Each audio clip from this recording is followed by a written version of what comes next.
સોના અને ચાંદીના રોકાણકારો માટે મંગળવારની રાત આંચકા સમાન સાબિત થઈ છે। મલ્ટી કોમોડિટી એક્સચેન્જ પર સોના અને ચાંદીના ભાવમાં જોરદાર કડાકો થયો। ચાંદીમાં ₹13,000થી વધુ અને સોનામાં આશરે ₹4,000નો ઘટાડો નોંધાયો।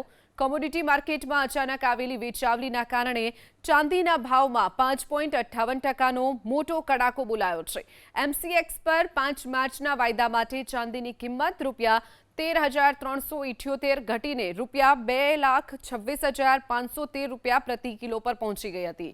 બીજી તરફ 2 એપ્રિલના વાયદા માટે સોનાના ભાવમાં પણ 2.45 એટલે કે ₹3,796નો ઘટાડો જોવા મળ્યો છે, જેના કારણે સોનું ₹1,50,964 પર પ્રતિ 10 ગ્રામના સ્તર પર આવી ગયું છે।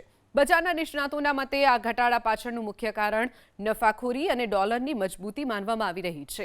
સોના અને ચાંદીની આ અઠવાડિયાનું સૌથી નબળું સ્તર સ્પર્શી ગયું છે। સોના અને ચાંદીના ભાવમાં આવેલી આ અચાનક ગિરાવટના કારણે શેરબજારમાં ગોલ્ડ અને સિલ્વર ETFના ભાવ પણ પ્રભાવિત થયા છે। રેકોર્ડ હાઈ સ્તરથી સિલ્વર ETF 40%થી વધુ અને ગોલ્ડ ETF આશરે 18% જેટલી તૂટી ગયા છે, જેના કારણે અનેક રોકાણકારો ફસાયા હોય તેવી સ્થિતિ સર્જાઈ છે।